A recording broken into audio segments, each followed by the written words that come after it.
Hello दोस्तों, स्वागत है आपका मेरे यूट्यूब चैनल सॉल्यूशन खान में। और आज खुद सॉल्यूशन खान एक ऐसी प्रॉब्लम में फंस गया था जिसको निकालने में पसीना आया। हालांकि बड़ी बात नहीं है, लेकिन क्या करें, कभी कभी फंस जाते हैं हम भी। और हम भी कोई ये बड़े इतने इंजीनियर तो है नहीं। तो चलिए दोस्तों, वीडियो स्टार्ट करते हैं। आज हमारे पास एक आहूजा का TZ है 1500, आई मीन 150 वाट का एक एम्पलीफायर आया, जिसकी दिक्कत ये थी कि उसके अंदर फॉल्ट था।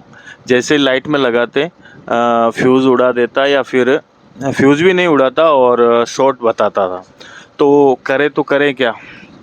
तो हमें लगा यार, चलो कुछ नॉर्मल फॉल्ट होगा, मान लो रेक्टिफायर चला गया होगा, या फिर कोई रेजिस्टेंस का इश्यूज़ होगा, या फिर हो सकता है इसके जो 5200 ट्रांजिस्टर मॉसफेट आते हैं, हो सकता है वो चले गए होंगे।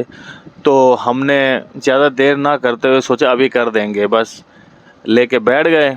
लेके बैठने के बाद अब देख रहे हैं, आप देख सकते हैं इस वीडियो के अंदर के सीरीज, जैसे सीरीज में चेक करता हूँ, सीरीज जो चालू हो जाती है सही से वर्क नहीं करता।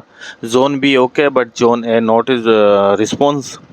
तो करें क्या। तो हमने सोचा चलो पहले, सबसे पहले इसका रेक्टिफायर निकाल दें, और रेक्टिफायर निकालने के बाद ही आगे की कार्रवाई करते हैं। तो रेक्टिफायर को निकाल के चेक किया, वो भी एकदम अच्छे से, वो भी प्रॉपरली वर्क कर रहा था, शॉर्ट भी नहीं था। तो फिर क्या करें, क्या हो सकता है। तो फिर हम गए थे इसके मॉसफेट के पास। मॉसफेट के पास जाने के बाद हमने मॉसफेट को चेक किया मल्टीमीटर से अच्छे से, तो शॉर्ट बता रहे थे। तो मैंने कहा चलो यार, हो सकता है इसका ये शॉर्ट हो गए होंगे। तो मैंने मॉसफेट को निकाला बाहर। मॉसफेट को बाहर निकालने के बाद चेक किया, वो भी वर्क नहीं, मतलब चेक किया तो वो बिल्कुल सही बता रहा है, ओरिजिनल थे, उनको चेंज भी नहीं कर सकते। और आप देख सकते हैं अभी भी नहीं हो रहा है, रेक्टिफाइड डालने के बाद भी नहीं हो रहा है। तो क्या दिक्कत है। तो फिर देखिए, आप मैं इस ए जोन का ये फ्यूज़ बाहर निकालता हूँ तो ये प्रॉपरली वर्क करता है। तो शॉर्टिंग थी ए जोन के अंदर। तो ए जोन का हमने रेक्टिफायर और मॉसफेट को भी निकाल के चेक किया, पर नॉट रिस्पॉन्स, सेम प्रॉब्लम, और शॉर्टिंग बता रही थी। तो ये ऐसी चीज़ें, मेरा कहने का मतलब है, हम कितने बड़े हो जाएं कि इस लाइन के अंदर, कभी कभी हमारी नज़र भी धोखा खा जाती है कि यार ये चीज़ हमसे बच क्यों गई। तो हम ये सोचते रहते हैं यार, नहीं यार ये क्या है, ये नहीं हो सकता। कभी कभी हम किसी चीज़ को इग्नोर कर देते हैं, नहीं नहीं इसमें ये प्रॉब्लम थोड़ी होगी, ये दिक्कत तो मॉसफेट या रेक्टिफायर का या कुछ ऐसा इश्यूज आता होगा, उन्हीं की वजह से होता होगा। तो हमने जो अब तक जो किया, लेकिन हमारी नज़र उस चीज़ पे नहीं पड़ी जो चीज़ ख़राब थी। हालांकि वो 1 रुपये की चीज़ थी, 1 रुपये में इससे भी सस्ती की चीज़ थी।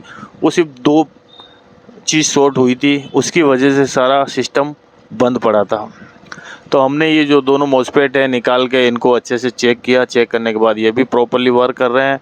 तो फिर क्या, आप देख सकते हो ये मॉसफेट ओरिजिनल है इसके आउज़ा के, इसके 5200, इनको निकाल के चेक किया, ये भी एकदम अच्छे से। आखिर आज हम बुरी तरीके से फंस गए थे, और हमारी नज़र वहाँ जा भी रही है लेकिन उनको चेक नहीं कर पा रहे हैं कि यार नहीं नहीं ये थोड़ी हो सकता है, इसकी वजह से इतना बड़ा फॉल्ट थोड़ी आ सकता है।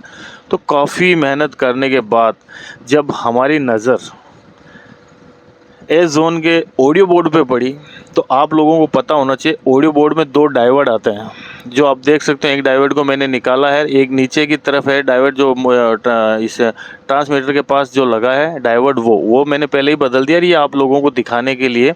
तो ये जो 2 डायोड थे, इन दोनों डायोड को, छोटे वाले डायोड 07 वाले, तो उनको जैसे ओपन किया, ओपन करने के बाद मशीन प्रॉपर्ली वर्क करने लगी। मैंने कहा अरे यार, मेरी नज़र इस पर क्यों नहीं गई।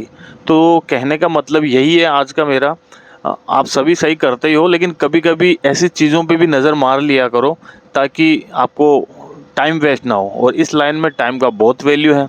तो ये जो दो डायोड थे, इन दोनों डायोड को मैंने निकाला, चेंज किया और लगाया, और फिर मशीन को ऑन किया, और आप देख सकते हो मेरी मशीन एकदम परफेक्ट ओके हो चुकी है।